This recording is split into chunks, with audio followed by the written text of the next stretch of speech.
Isabela permaneceu imóvel no sofá, coberta pelo macio cobertor de lã. Mantinha os olhos semicerrados, fingindo dormir profundamente.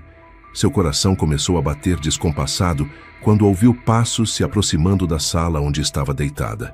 Reconheceu a voz da futura sogra, mas o tom era completamente diferente daquele doce e acolhedor de minutos atrás. As palavras que vinham da sala ao lado eram frias, calculadas, pragmáticas.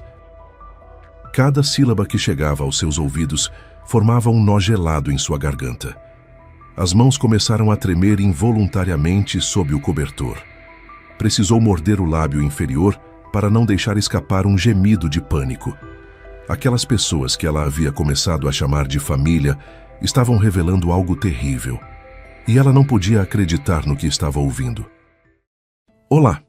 Antes de começarmos essa história cheia de reviravoltas, quero fazer um pedido. Se você ainda não é inscrito no canal, aproveite agora para se inscrever e ativar o sininho para não perder nenhuma história. E conte aqui nos comentários de qual cidade e país você está nos assistindo. Adoro saber onde estão os ouvintes que acompanham essas histórias emocionantes. Agora, prepare-se para conhecer a trajetória de Isabela. Uma jovem que descobriu que seu conto de fadas escondia segredos sombrios e traições inimagináveis. Ninguém pensou em perguntar a Isabela se ela estava feliz. Simplesmente não havia necessidade. Estava estampado em seu rosto radiante. A jovem de 22 anos, formada precocemente aos 20 anos em economia com honras, após acelerar seus estudos, especialista em relações internacionais e herdeira de uma fortuna considerável, estava prestes a se casar em uma semana. Seu noivo vinha do mesmo círculo social privilegiado que o dela. Rafael era um empresário bem-sucedido, quase 10 anos mais velho que sua noiva. Ele a havia conquistado com seu humor refinado, sua capacidade de antecipar desejos e seus galanteios impecáveis. Isabela não descartava também a aparência apresentável do rapaz. Não que ela fosse mimada ou uma representante caprichosa da juventude dourada, mas como qualquer jovem, adorava se banhar em um mar de amor e adoração.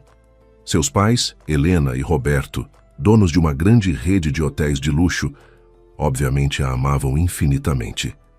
A garota sabia disso. Apesar da agenda lotada, eles sempre tentaram dedicar à filha única toda a atenção possível. Foram eles que a apresentaram a Rafael. Filha, observe-o com mais atenção, aconselhou Helena na época. Rafael é uma combinação perfeita.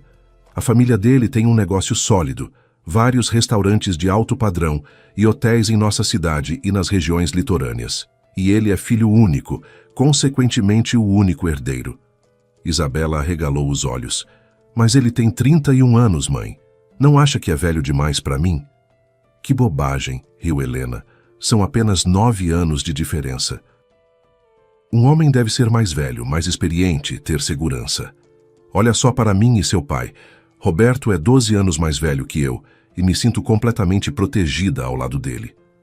Isabela queria protestar, mas naquele momento Rafael se aproximou. Foram apresentados e tudo aconteceu tão rapidamente que antes que percebesse, as duas famílias estavam celebrando o noivado e marcando a data do casamento. Helena e Roberto adoravam o futuro genro. Diziam que finalmente havia alguém para quem transferir a gestão dos negócios. Contrariando os receios iniciais, o relacionamento com os pais de Rafael também fluía muito bem. Desde o primeiro encontro, Márcia tratava a futura nora com tanta atenção e carinho como se fosse sua própria filha. Alberto era mais reservado, mas em sua atitude sentia-se calor e compreensão paterna. Na véspera do casamento, os futuros parentes tiveram um jantar em família, na luxuosa mansão dos pais de Isabela. Era necessário discutir os detalhes finais da celebração que se aproximava. A noite foi maravilhosa. Isabela era o centro das atenções. Os elogios choviam de todos os lados. Admiravam-na abertamente. Sua empolgação arrancava risos amigáveis de todos os presentes. Durante o intervalo, antes da sobremesa ser servida, a jovem começou a sentir um cansaço súbito. Com licença, vou me retirar um momento. Preciso descansar um pouco, disse ela sem jeito. Claro, querida, concordou imediatamente Márcia. É toda essa emoção. Isabela pretendia ir para seu quarto, mas no último momento mudou de ideia e se acomodou confortavelmente no sofá de uma pequena sala adjacente ao living. Cobriu-se com um cobertor macio e fechou os olhos. Como sou sortuda por ter Rafael e sua família maravilhosa, pensou a jovem, ouvindo como os pais e convidados a elogiavam de todas as formas possíveis. Alguns minutos depois, alguém entrou na sala e olhou para dentro. Isabela fingiu estar dormindo. Sentia-se tão bem que não queria abrir os olhos, muito menos conversar com alguém. Bem, como ela está? Ouviu a voz da futura sogra. Adormeceu, exausta do dia. Veio a resposta do pai. E então aconteceu algo inacreditável. Os elogios à noiva cessaram instantaneamente e Isabela ouviu a voz aguda, fria e pragmática de Márcia. Então, o contrato está quase assinado. Depois do casamento, Rafael entra no conselho administrativo das empresas. Nossa dívida será paga com fundos do Fundo de Desenvolvimento da empresa deles, sem suspeitas.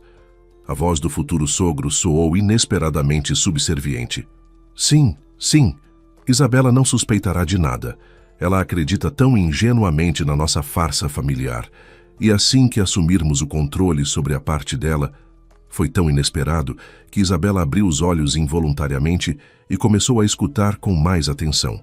Ficou surpresa com o tom autoritário com que Helena interrompeu Alberto. Márcia, Alberto, conforme combinado, vocês receberão o que lhes é devido. Mas o mais importante é que seu filho continue desempenhando o papel de marido amoroso e atencioso, sem interrupções. Nenhuma lágrima deve escorrer dos olhos da nossa filha. E aquela pessoa, como é mesmo o nome dela? Enfim, essa mulher não deve aparecer mais no horizonte até o dia do casamento. E depois disso também. A presença dela na vida de Isabela é inaceitável, disse a voz masculina em tom gélido. Era a voz de Roberto quase irreconhecível. Isabela congelou com medo de se mexer. A cada palavra dita no cômodo ao lado, o nó de medo gelado em sua garganta apertava cada vez mais forte. Ela não conseguia acreditar que seus pais, que tanto a amavam, haviam feito um acordo com a família de Rafael. Meu Deus, me tornei uma moeda de troca no jogo deles, pensou Isabela, recusando-se a aceitar. Talvez tivesse entendido errado. Talvez não se tratasse de um acordo entre os pais. Ela se agarrou a esse pensamento como um náufrago se agarra a uma tábua. Mas o que aconteceu em seguida destruiu completamente suas últimas esperanças. Mãe, posso falar com você um momento? A voz de Rafael não fazia nenhum esforço para esconder sua irritação. Sim, querido, é claro, Márcia murmurou com uma doçura enjoativa. Isabela observava por baixo dos cílios semicerrados, enquanto Rafael e sua mãe entravam na sala onde ela estava deitada. O noivo aproximou-se do sofá, curvou-se sobre ela, ficou parado por alguns segundos observando e depois voltou para sua mãe, que permanecia na porta. Como estou cansado, se você soubesse, ele suspirou. E havia um tom tão pesado de desespero em sua voz que apertava o peito de Isabela. Quieto, filho, ela pode ouvir. A mãe o repreendeu. Ela não vai ouvir. Está dormindo profundamente. O rapaz a tranquilizou, mas não conseguia falar mais baixo. Não aguento mais esses olhares ternos dela. Fernanda acabou de me ligar de novo exigindo um encontro, dizendo que não vai sobreviver ao casamento. Acalme-a, encontre as palavras certas, retrucou Márcia. Diga a ela que estes são os últimos dias em que você é forçado a viver longe da sua família. Após registrar o casamento e assinar os documentos, você estará livre e poderá ficar com ela e seu filho. Ela deve entender tudo. Afinal, o futuro de vocês depende da paciência dela agora. Isabela mal conseguia respirar. Seu noivo tinha um filho, e havia outra mulher, e Márcia sabia disso e os considerava família. Incapaz de ouvir por mais tempo, a jovem fingiu acordar. Revirou-se no sofá e se espreguiçou languidamente. Rafael e sua mãe saíram da sala como se fossem levados pelo vento. Isabela voltou para o living. Com todas as suas forças, tentou esconder o tremor que tomava seu corpo. Em voz baixa, sem olhar para ninguém, disse com uma voz sofrida: "Minha cabeça está explodindo. Está muito barulhento aqui. Acho que vou para minha fazenda. Quero ficar sozinha em silêncio." Para sua surpresa, ninguém tentou dissuadi-la. Pelo contrário, parecia-lhe que todos estavam felizes com sua decisão.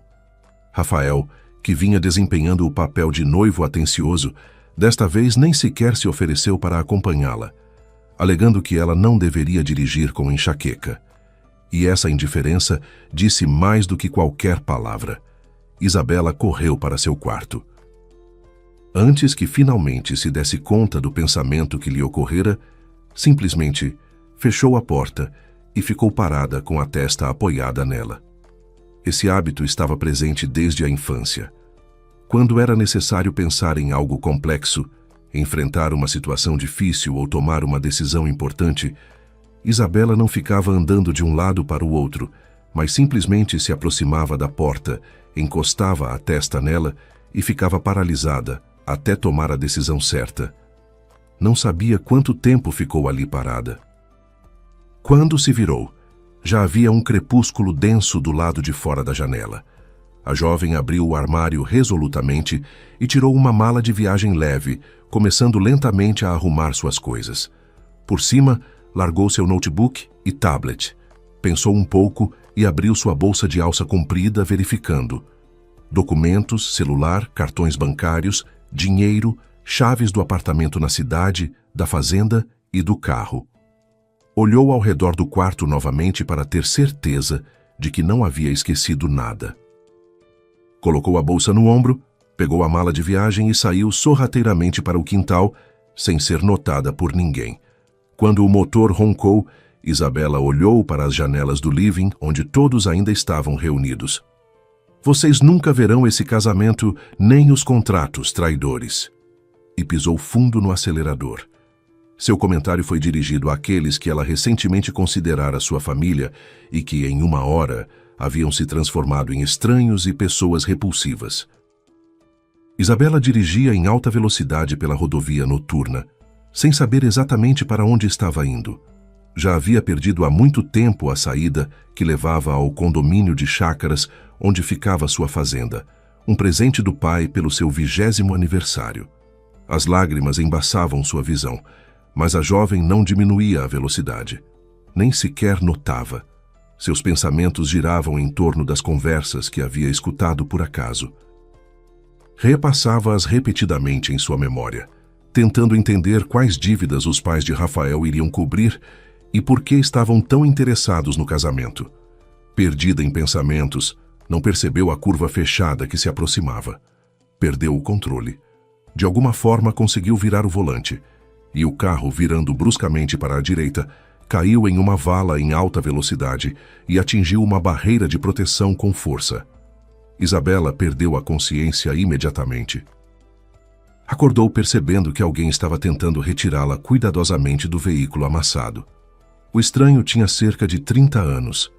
Isabela olhava para ele com seus bondosos olhos castanhos escuros. "Você se machucou?" perguntou o homem primeiro. "Não me machuquei.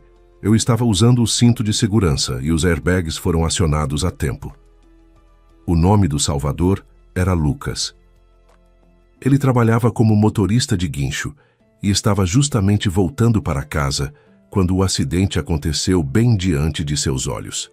Isabela olhou para o carro. Havia amassado bastante e era simplesmente incrível como ela havia permanecido intacta. "Você é uma boa motorista", disse Lucas sem qualquer sombra de escárnio. "Vi sua manobra. Raramente uma mulher é capaz, em um momento crucial, de manter essa compostura.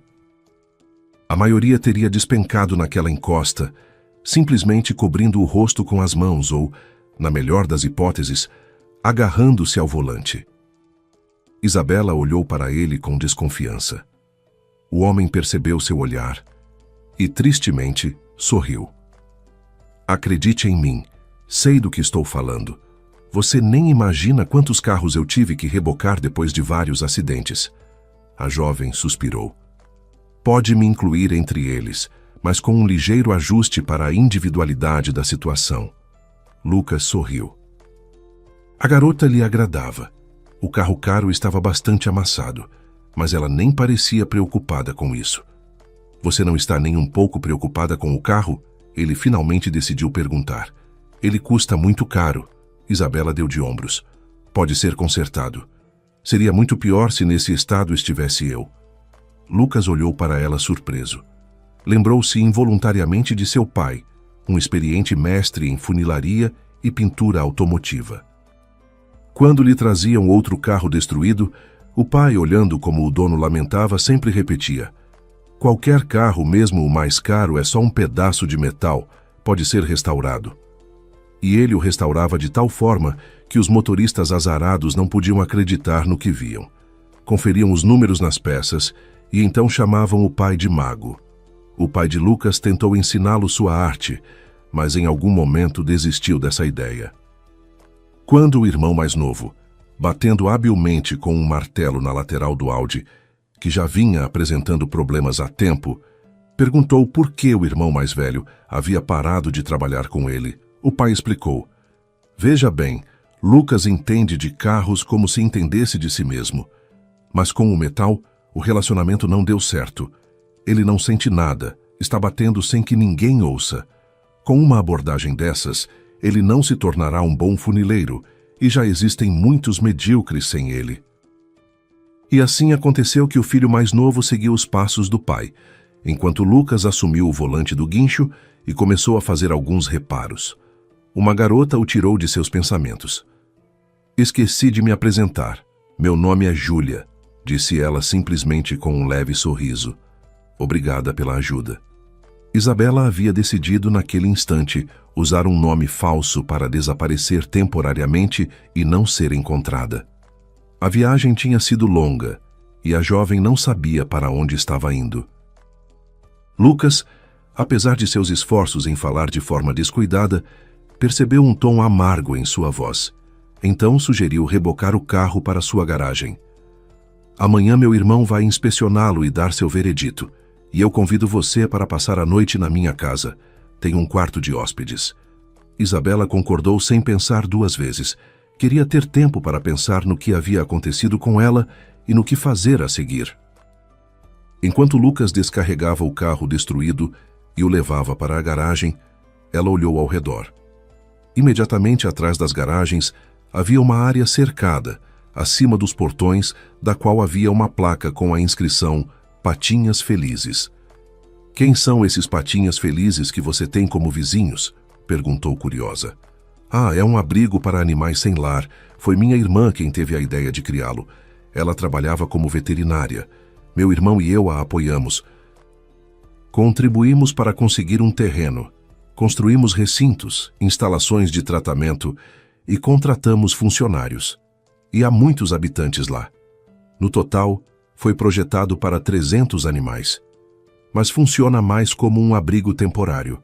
Tentamos encontrar lares para os animais e famílias para adotá-los.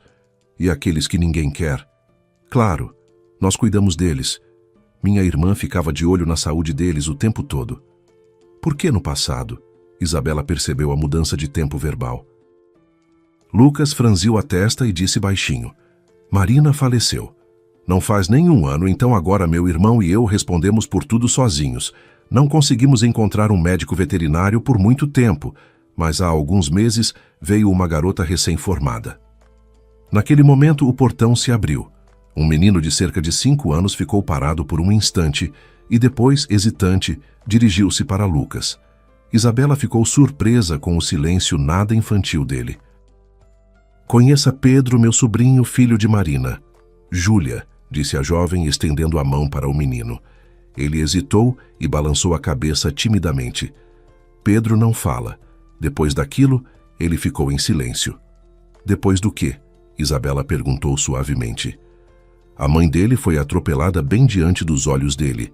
Ela estava atravessando a rua na faixa de pedestres e ao volante estava uma garota completamente inadequada, sob efeito de substâncias ilícitas. O pai dela tentou abafar o caso. Realizou um suposto exame independente, alegando que a filha estava em boas condições e que a própria vítima estava em situação precária. Mas, felizmente, vários estudantes estavam filmando com seus celulares no momento da colisão. Estavam realizando algum tipo de evento sobre regras de trânsito ali. E naquele mesmo dia, as crianças postaram um vídeo nas redes sociais que mostrava a placa do carro, a filha do empresário claramente visível ao volante, e era possível perceber como ela passou no sinal vermelho. Marina só conseguiu afastar o filho no último segundo. Marina foi enterrada. A menina foi presa, mas Pedro não disse nada desde então. Você já tentou levá-lo a um psicólogo infantil? Já. Ele diz que um bloqueio baseado em trauma nervoso pode passar com o tempo, ou se a criança acabar em uma situação semelhante. Lucas ficou em silêncio por um momento. Marina o criou sozinha. Quem é o pai? Não sei. Ela nunca disse, como se ela e meu irmão não tivéssemos perguntado. Mas quando ela se foi, formalizei a guarda do sobrinho para que ele não acabasse em um orfanato. Isabela ouviu a triste história e olhou para Lucas com olhos completamente diferentes, nos quais se podia ler sincero respeito pela pessoa que havia assumido os cuidados do sobrinho e do abrigo de animais. Rafael estava desesperado à procura de sua noiva desaparecida. Os primeiros a dar o alarme foram os pais de Isabela. Seu telefone estava silencioso. Seguranças e funcionários relataram que a filha não havia aparecido na fazenda. Roberto foi até o apartamento dela na cidade, mas ela também não estava lá. Os pais do noivo ficaram seriamente alarmados. Márcia começou a ligar para hospitais e morgues, mas ninguém que correspondesse à descrição havia sido atendido. E o verdadeiro pânico começou depois que Helena descobriu que os pertences e documentos da filha haviam desaparecido junto com ela. Roberto, você acha que ela poderia ter ouvido nossa conversa ontem? A mulher olhou para o marido com preocupação. É impensável. Ela estava dormindo. Ou talvez seja um sequestro. Alguém quer resgate? Sugeriu Márcia. A família dela correu para a casa dos pais da noiva assim que o desaparecimento se tornou público. Então por que ela levou todas as coisas, exceto o vestido de noiva? Questionou Roberto. Após alguns dias de buscas sem qualquer notícia, decidiu-se registrar um boletim de ocorrência. Alberto acionou seus contatos e a busca começou oficialmente. De alguma forma, os jornalistas descobriram sobre o desaparecimento de Isabela no dia anterior ao casamento e imediatamente começaram a cercar as casas dos pais e dos futuros parentes. Se os pais da noiva não concederam entrevista e não comentaram sobre o desaparecimento da filha, a família de Rafael se comportou de maneira oposta. Demonstraram desespero e incompreensão de todas as formas possíveis sobre o que havia causado o desaparecimento da jovem. Não se recusaram a conversar com os jornalistas, mas responderam às perguntas de bom grado, sempre enfatizando como estavam preocupados e como amavam Isabela. A conexão de internet no local onde Lucas morava era excelente, então Isabela estava ciente da busca que estava sendo realizada. Ela decidiu despistar a polícia, fingindo a própria morte para ganhar tempo e conduzir sua própria investigação. Lucas, por favor, não conserte meu carro. Esse pedido o surpreendeu. Ele já havia mostrado o veículo ao irmão, que garantiu que em uma semana o carro ficaria como novo. No entanto, toda a aparência da convidada indicava que, para ela, aquilo era muito importante. Júlia, aconteceu alguma coisa com você? Sim, mas eu conto depois. Agora você pode dirigir o carro até o rio, de preferência até o local onde há correntezas fortes ou redemoinhos. Lucas pensou por um momento. Existia um lugar parecido a cerca de 5 quilômetros do local do acidente. Havia uma estrada que fazia uma curva acentuada e ficava literalmente suspensa sobre o rio. Não vale a pena ir lá durante o dia. O trânsito é intenso na rodovia, mas à noite fica bem tranquilo. Decidiram realizar a operação no final da madrugada. Lucas teve que lavar o carro minuciosamente, tanto por dentro quanto por fora, para remover as impressões digitais do irmão. Isabela, ao contrário, deixou suas impressões em todos os lugares possíveis. Na cabine, no porta-malas, nas maçanetas das portas e simplesmente na superfície metálica do carro. Quando escureceu completamente, ela sentou-se ao volante e Lucas os acompanhou em seu próprio veículo. Aproximaram-se da curva perigosa e pararam alguns metros antes. Então a jovem deixou o carro ligado e virou o volante ligeiramente para a direita. Lucas colocou luvas, ela também as vestiu e os dois começaram a empurrar o carro. A cerca de proteção, já desgastada por acidentes anteriores naquele trecho, cedeu com facilidade.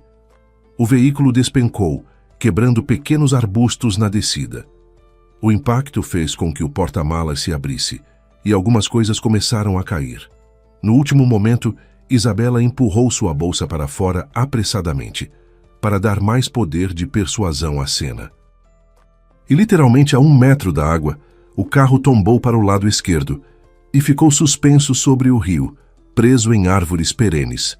A porta do lado do motorista estava arrancada e caída por perto. Excelente, disse Isabela com satisfação, observando os resultados do trabalho. Agora ninguém terá dúvidas de que eu não consegui fazer a curva e meu corpo foi simplesmente engolido pelo rio. Isabela decidiu contatar seu advogado pessoal, Dr. Eduardo Santos pertencia a uma famosa dinastia de advogados, cuja origem seu ancestral estabeleceu no primeiro quartel do século XIX. Apesar de um nome tão imponente e de uma reputação autoritária, ele era um homem de 40 anos com disposição alegre, amante de piadas, humor e risadas sinceras. E essa característica enganava muitos. Eduardo se transformava instantaneamente quando se tratava de trabalho. E no tribunal ele realmente se parecia com um leão, desmantelando os argumentos dos oponentes e não deixando qualquer chance de vitória. Isabela foi apresentada a essa pessoa incrível por seu pai. É verdade que Roberto fazia negócios com o pai de Eduardo, sem realmente confiar na aparente frivolidade do filho. Mas Isabela rapidamente encontrou um ponto em comum com ele e assinou um contrato de longo prazo de cooperação, nunca se arrependendo. Autoprofissionalismo, lógica firme, uma mente analítica fria e a mais profunda decência eram o que estava escondido atrás da imagem de brincalhão. Sabendo que a polícia rastrearia seu smartphone, Isabela não quis arriscar ligá-lo. Em vez disso, comprou o telefone de botão mais barato na loja mais próxima e um cartão SIM. Eduardo estava ocupado se familiarizando com um novo caso quando o telefone tocou. O número que apareceu era desconhecido e ele já ia recusar a chamada, mas mudou de ideia no último momento. Dr. Eduardo, olá, sou eu, disse uma voz feminina preocupada. A mulher não disse o nome, mas ele reconheceu facilmente a cliente. Isabela, onde você está? A polícia está em polvorosa à sua procura. Tem que ser assim, Dr. Eduardo. Meu caro, não conte a ninguém que eu liguei para você. Isabela falou de uma maneira que não era comum para ela, com fervor, e o advogado imediatamente ficou tenso. Certo, estou ouvindo com atenção. Isabela contou tudo o que havia acontecido, começando pelo fatídico jantar em família. Enquanto ela contava a história, a expressão do advogado ficava cada vez mais séria. Sei o que seus pais estavam planejando. Fusão empresarial. Sei que seu pai preparou uma série de documentos para eles. Mas que a família de Rafael tem dívidas e estava disposta a tudo para quitá-las usando você. Isso é, obviamente, novidade. E o que pretende fazer?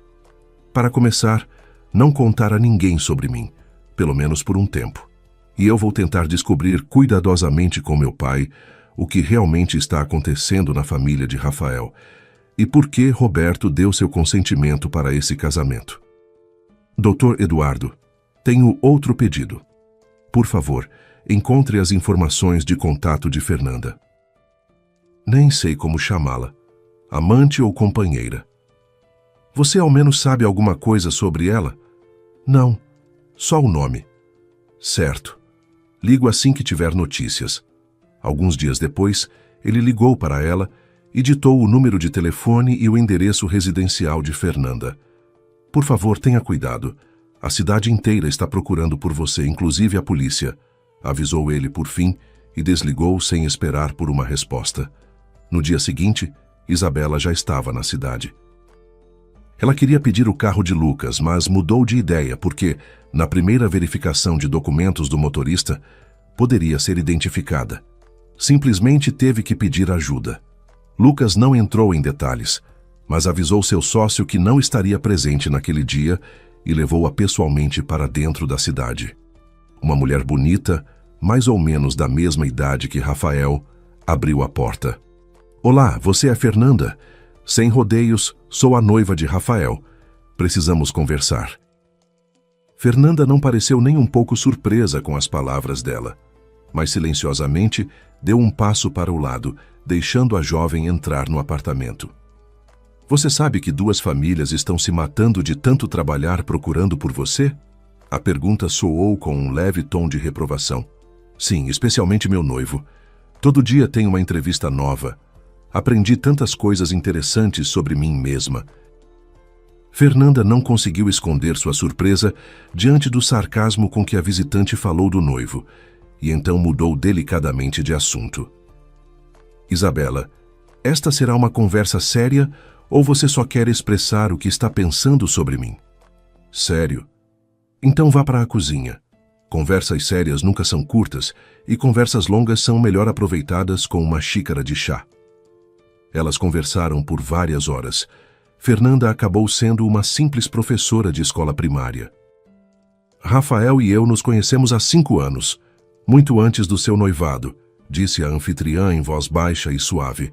E Isabela ficou impressionada com a completa ausência de aspereza, ressentimento ou raiva. A mulher falava como se estivesse contando a história de outra pessoa. "Nos conhecemos por acaso. No começo só conversávamos por telefone, depois começamos a namorar. Bem, alguns meses depois, Rafael veio morar comigo. Não houve conversa sobre casamento, mas eu não insisti muito. E 1 ano depois Igor nasceu. Rafael o adorava. Ele comprou este apartamento para nós e o registrou em nossos nomes, meu e do Igor. Eu mesma, como você pode imaginar, com o salário de uma professora, nunca conseguiria comprar um apartamento de 3 quartos com layout moderno e quase no centro da cidade. Sabe, Isabela, nós tínhamos uma família de verdade, só que sem certidão de casamento. Lembro-me de como fiquei preocupada quando Rafael nos levou, a mim e ao Igor, pela primeira vez à casa dos pais dele para conhecê-los. Mas tudo correu maravilhosamente bem. Os pais dele são pessoas muito boas e nos acolheram. Reconheceram-me como parte da família e eu fiquei muito feliz. E então tudo mudou. Rafael conheceu você. Quase simultaneamente, algo aconteceu na família deles, alguns problemas financeiros. Não sei que tipo, nunca perguntei, e ele próprio não compartilhou. Só que cada vez mais ele ficava sombrio, pensativo. Às vezes, até mesmo quando estava brincando com o filho, era evidente que seus pensamentos estavam em algum lugar muito distante. Fernanda ficou em silêncio, desenhando pensativamente um padrão invisível na toalha de mesa com o dedo. Então continuou. Um dia Rafael chegou e calmamente anunciou que precisávamos nos separar, que ele iria contrair um casamento vantajoso. Ou melhor, seria um acordo que ajudaria a família a resolver seus problemas financeiros. Assim que os documentos necessários fossem assinados, ele retornaria para nós. Não sei como sobrevivi a essa separação. E, na verdade, não foi uma separação no sentido estrito da palavra. Rafael aproveitava todas as oportunidades para nos visitar. Às vezes, passava a noite aqui. Tentei convencê-lo a desistir do casamento e resolver o problema de outra forma.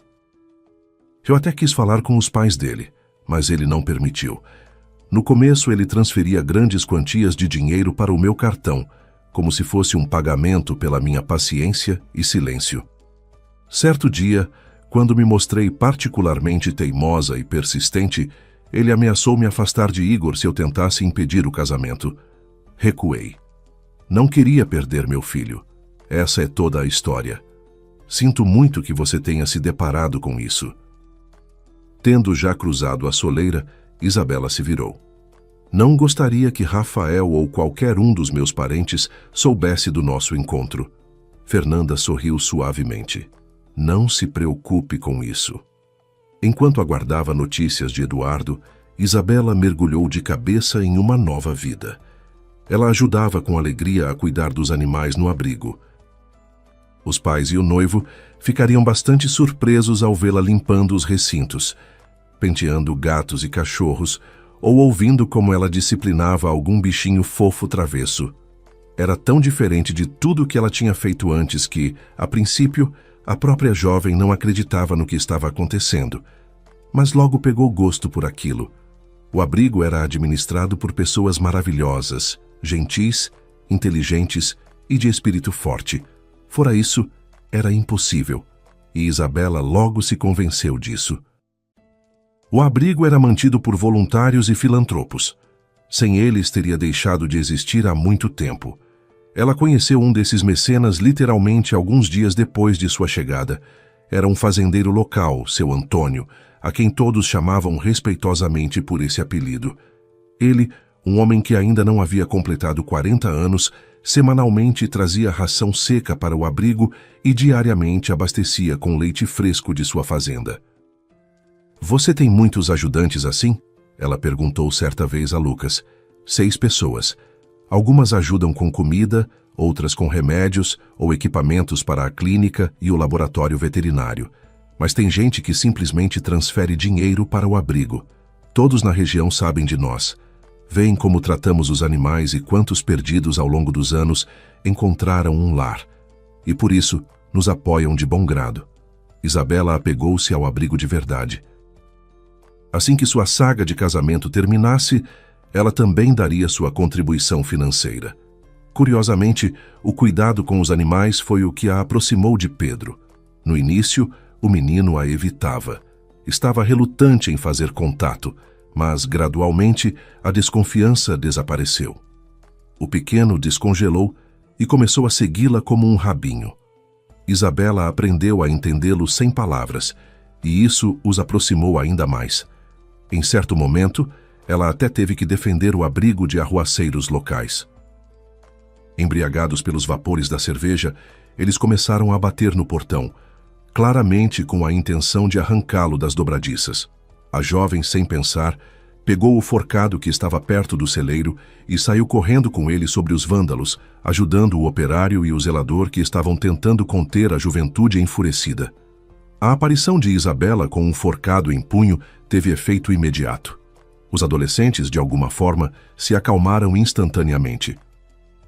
Suas mentes clarearam e eles, murmurando algo sobre uma tia maluca, apressaram-se em recuar. Sua coragem surpreendeu todos os funcionários do abrigo. Bem, ela em primeiro lugar, porque a jovem não percebia nenhuma inclinação em si mesma para artes marciais. Ela também visitava a garagem, observando o trabalho de Lucas e seu irmão. Lucas observava atentamente a nova hóspede e ficava cada vez mais convencido de que Júlia não era quem dizia ser. Por trás da sinceridade, da bondade, da coragem e do trabalho árduo, ainda havia alguns modos refinados, se não de uma socialite, pelo menos de uma garota rica que havia recebido uma excelente educação e formação. Talvez Lucas tivesse começado discretamente a fazer perguntas sobre ela, mas a atitude do sobrinho em relação à jovem o fez parar. E o homem decidiu: deixe tudo acontecer como tiver que ser. Enquanto isso, Rafael não perdeu tempo. Como Isabela esperava, a polícia logo ficou sabendo do acidente.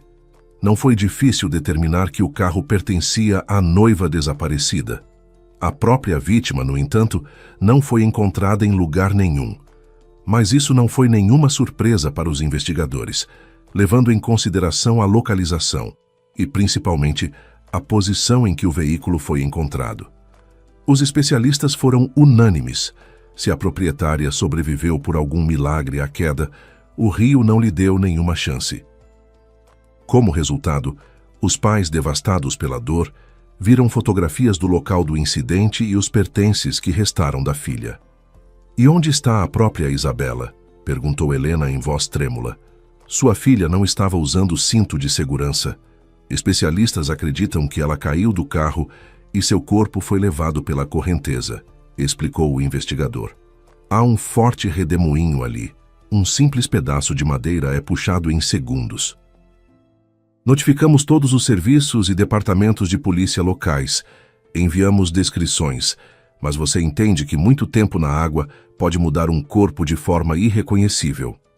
Então vocês não têm certeza se minha filha está... Roberto não conseguiu terminar a frase. Assim como não temos provas de que ela esteja viva, veio a resposta imediata. Essa notícia mergulhou a família de Rafael em pânico. Com a morte da noiva, seus planos de quitar as dívidas e salvar o negócio desmoronavam. No entanto, o noivo não compartilhou da versão da investigação. Ele foi pelo lado oposto. Se a jovem não estava entre os que perderam a vida, então era necessário procurar entre os vivos. Pegou alguns rapazes dos serviços de segurança e foi até o local onde o carro foi encontrado.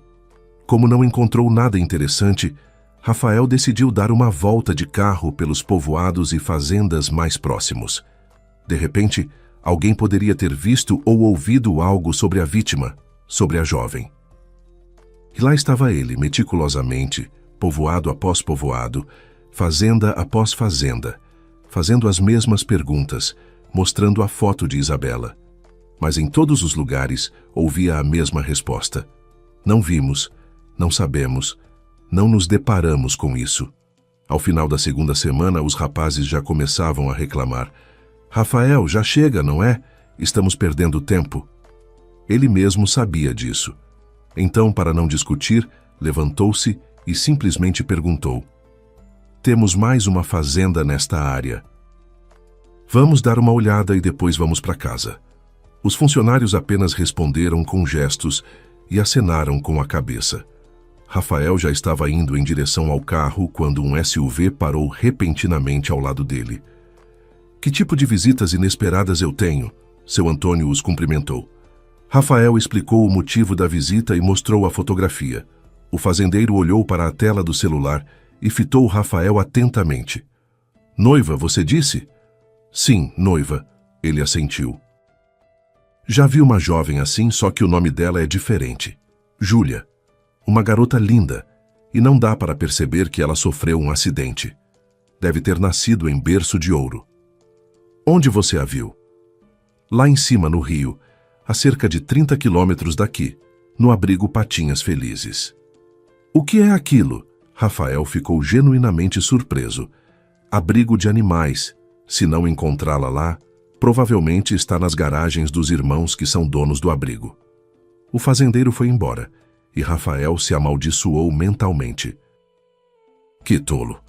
Ficou dando voltas por tanto tempo procurando algo na correnteza do rio, sem perceber que também precisava olhar para cima. Depois de um tempo, o carro dele parou no portão do abrigo. O zelador, ao ser questionado sobre o paradeiro de Júlia, acenou indicando a garagem. E então a aparição do noivo acabou sendo uma surpresa para Isabela. Estou aqui para você. Se você não estiver se sentindo bem, eu aviso. Entre no carro, vamos embora. Isabela viu como 2 seguranças de Rafael saíram do veículo e congelaram, aguardando as ordens do chefe.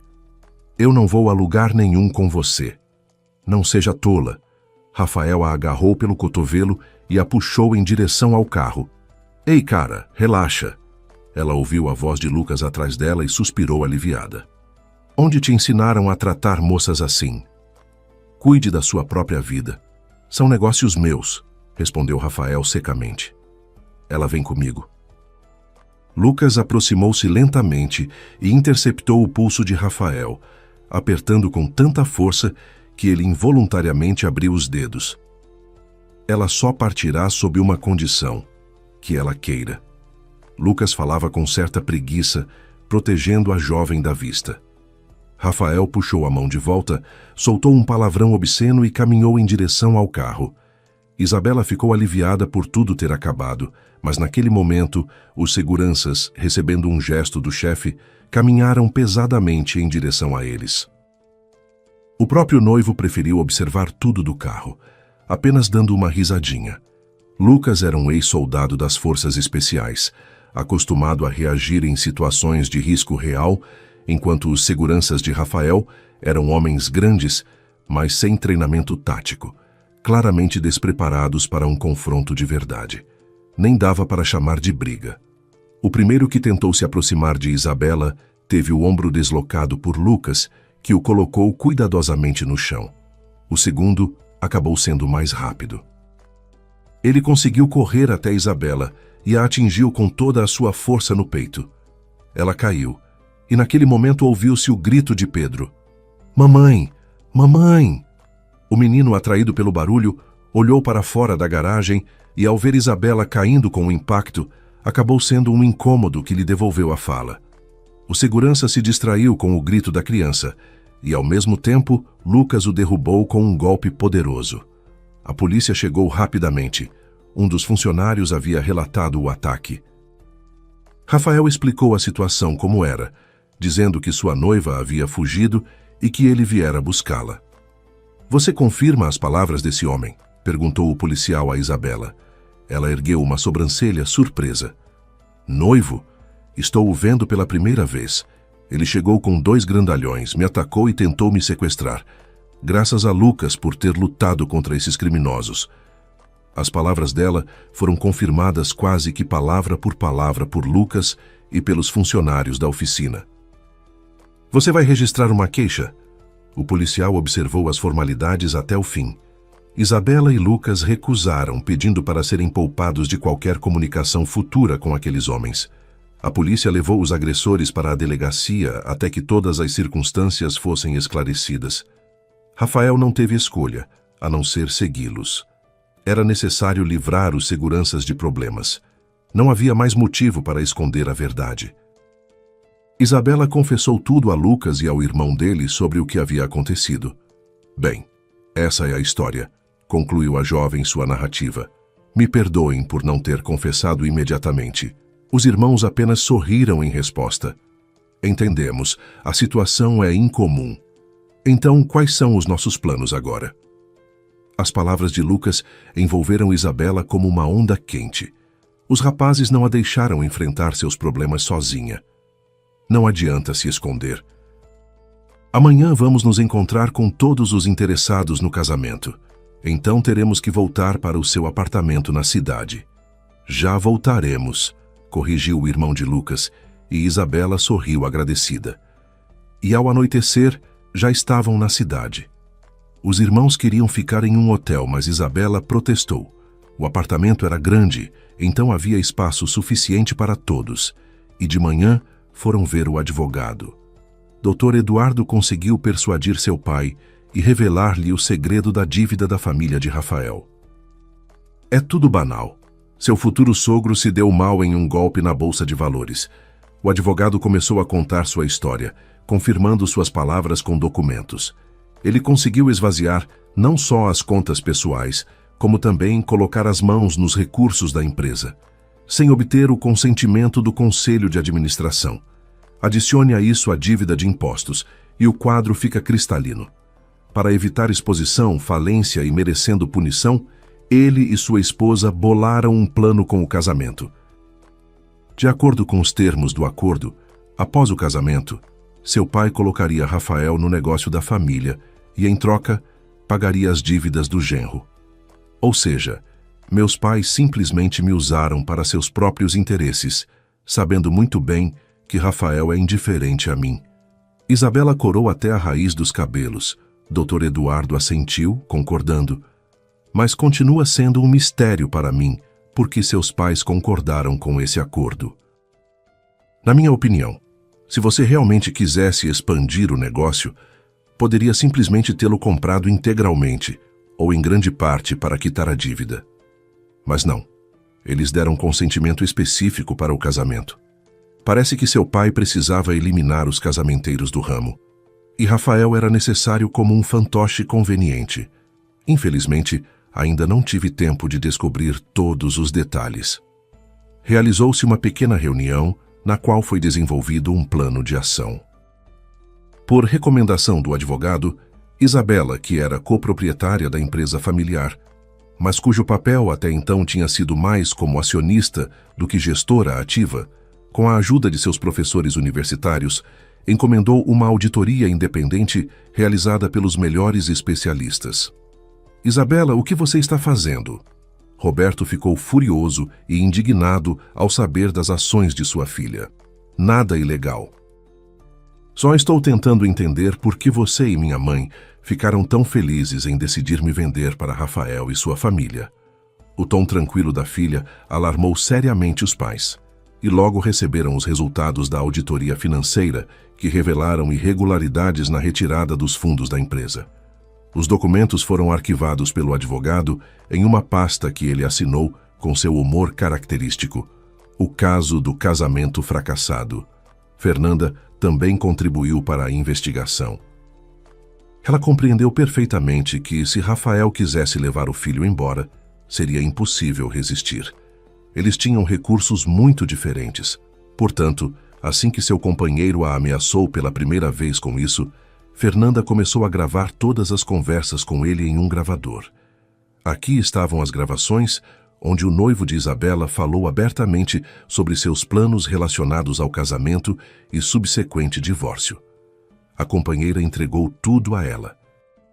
Pode ser útil, disse Fernanda, entregando o pacote a Isabela, que chegou imediatamente após a ligação e acrescentou tristemente: não consigo lidar com ele sozinha, mas você provavelmente vai conseguir. A pedido de Isabela, na casa dos pais dela foi realizada uma reunião do conselho familiar. Além de Helena e Roberto, Rafael, Alberto e Márcia estavam presentes. Eles se acomodaram na sala de estar. Era óbvio o quão nervosos e desconfortáveis Márcia e Alberto estavam.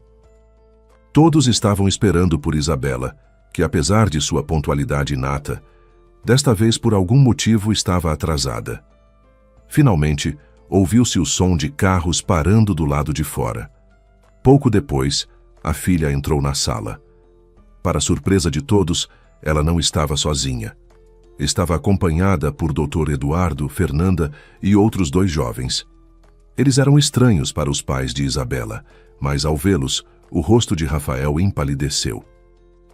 Mãe, pai, eu sei quais são os verdadeiros motivos pelos quais vocês decidiram organizar um casamento para mim. Roberto tentou dizer algo, mas Isabela o interrompeu. E suas intenções, Rafael, também sei. Por favor, esclareça um detalhe. Você estava planejando se divorciar de mim imediatamente após quitar a dívida com meus pais, ou por algum tempo mais tentaria permanecer no seio da família? Bobagem. Não fale besteira, sibilou o ex-noivo, lançando um olhar assassino para Fernanda.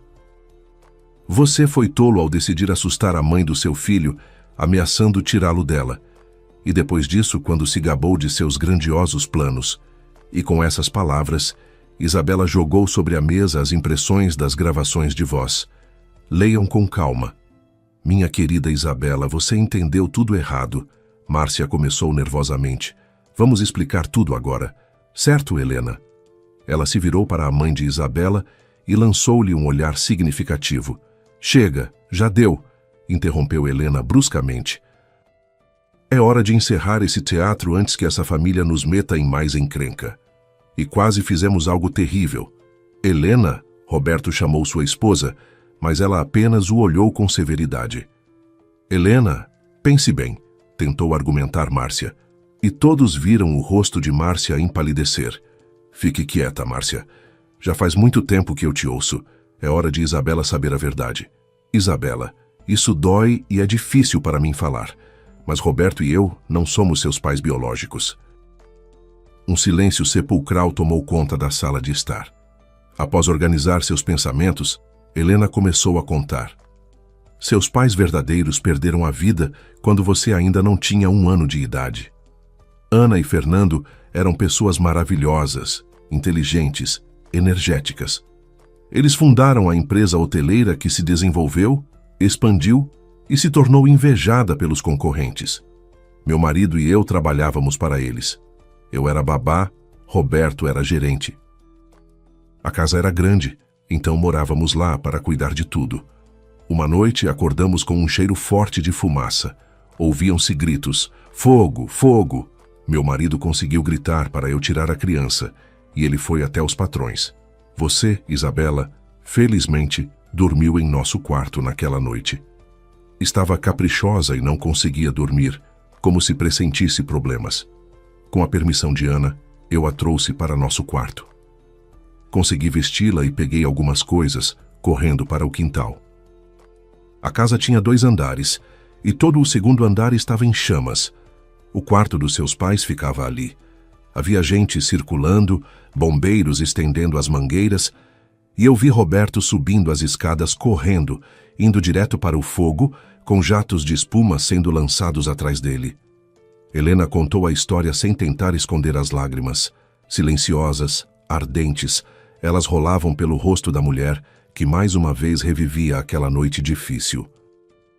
E eu fiquei ali abraçando você contra meu peito, sem conseguir me mexer. Lá no fogo, permaneceram seus pais e meu Roberto. Eu estava com tanto medo por todos. Ana e Fernando não puderam ser salvos. Mais tarde, uma investigação concluiu que se tratou de um incêndio criminoso. O fogo começou bem no quarto deles. Os criminosos atiraram coquetéis Molotov pelas janelas. Não havia chance de salvação. Roberto, ao perceber que era impossível atravessar o fogo para chegar até eles, desceu até o primeiro andar, onde ficava o escritório do proprietário. O fogo já estava diminuindo ali, mas ele conseguiu tirar documentos do cofre e retirar tudo o que estava nas gavetas da mesa. Quando o incêndio foi apagado, fomos levados para o hotel. Meu marido começou a organizar os documentos. Mais importante, havia os documentos de fundação da empresa, os passaportes de Ana e Fernando e sua certidão de nascimento. Surgiu a questão: o que fazer? Você não tinha parentes, o que significa que poderia ter sido levada para o orfanato e os concorrentes tomariam o negócio dos seus pais. Roberto e eu assumimos essa responsabilidade. Ana e Fernando foram enterrados com nossos nomes e nós mesmos assumimos os documentos deles. Roberto disse na época: que bom que eu e seu pai tínhamos o mesmo nome. O patronímico permanecerá. E depois do funeral, nos mudamos para cá e continuamos com o negócio deles.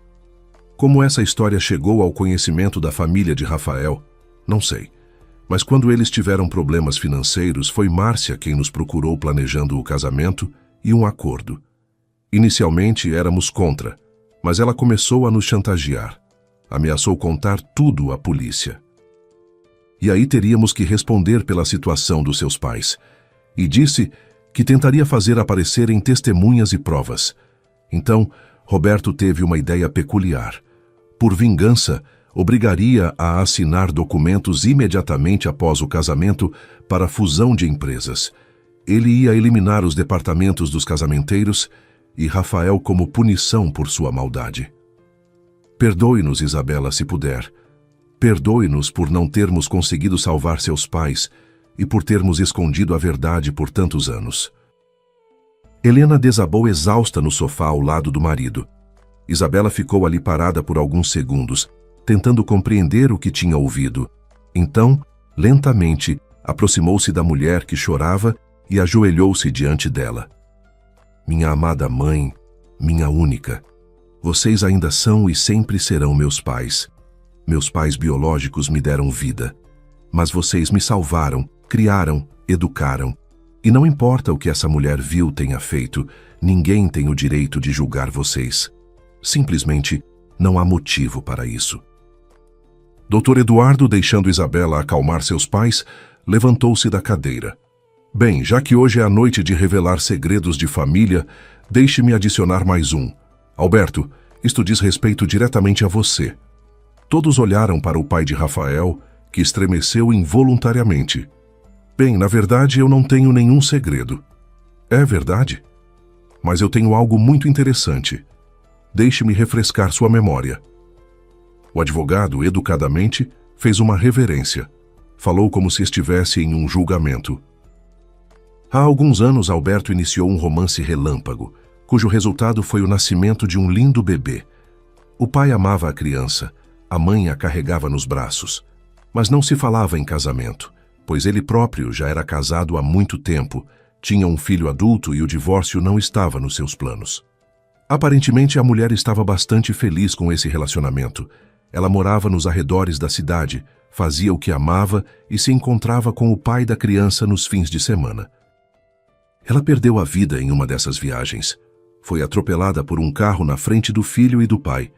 Apenas o menino permaneceu chorando ao lado da mãe que havia partido, e você, Alberto, covardemente fugiu, deixando-o para trás.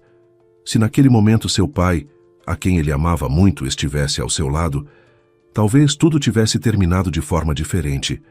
Mas o bebê se viu sozinho com sua dor e ficou em silêncio por quase um ano. Apenas por puro acaso, temendo pela vida da pessoa a quem se apegara com toda a sua alma, o menino falou. Dr. Eduardo se virou para Lucas e seu irmão. Vocês queriam saber quem era o pai de Pedro? Por favor, o pai do sobrinho de vocês está diante de vocês. A única questão é, ele é digno de ser chamado de pai? No entanto, não será difícil para mim conseguir decisões judiciais sobre o pagamento de uma boa pensão alimentícia. Daremos um jeito. Lucas lançou aquele olhar para o pai de primeira viagem, que encolheu a cabeça entre os ombros. E de fato, por que ele precisa de um pai que está prestes a acabar no banco dos réus? O advogado fez um resumo e começou a guardar os documentos na pasta, sem prestar atenção ao efeito que seu comentário havia causado. 6 meses se passaram desde aquela noite memorável. Rafael, tentando salvar a reputação da família, tentou sequestrar o filho para obrigar Fernanda a cooperar por meio de chantagem e retratar seu depoimento. Mas Lucas, que a pedido de Isabela ficou responsável pela segurança de Fernanda e da criança, impediu o sequestro. Como resultado, Rafael acabou na polícia. Os pais dele foram detidos no dia seguinte à reunião familiar. Diante do peso das evidências, não negaram sua culpa e confessaram tudo. O julgamento por fraude em larga escala resultou em uma sentença severa. Seus bens e negócios foram confiscados e os próprios perpetradores receberam penas de prisão. Rafael, no entanto, escapou com uma multa significativa. O tribunal levou em consideração sua cooperação com a investigação. Helena e Roberto se aposentaram dos negócios, entregando o comando da empresa à filha. Isabela levou-os para conhecer os túmulos de Ana e Fernando, mas isso não mudou nada para ela. A jovem amava seus pais adotivos e de jeito nenhum pretendia abandoná-los. Depois de algum tempo, Isabela finalmente se casou. Desta vez foi genuíno e sincero. Lucas se tornou seu marido, e imediatamente após o casamento, ela entrou com os documentos de adoção de Pedro. A fala do menino tornou-se cada vez mais confiante. Ele ainda chamava Lucas de tio, mas se dirigia a Isabela como mãe. E essa foi a maior vitória de todas. Se você gostou desta história, a próxima que já está aparecendo na tela também vai prender a sua atenção. Deixe seu gostei, compartilhe e conte nos comentários o que mais te tocou nessa história de Isabela. Foi a coragem dela ao descobrir a verdade? A bondade de Lucas e sua família? Ou a revelação final sobre os pais adotivos? Estou curioso para saber sua opinião. Um abraço e até a próxima, com novas histórias cheias de emoção e reviravoltas.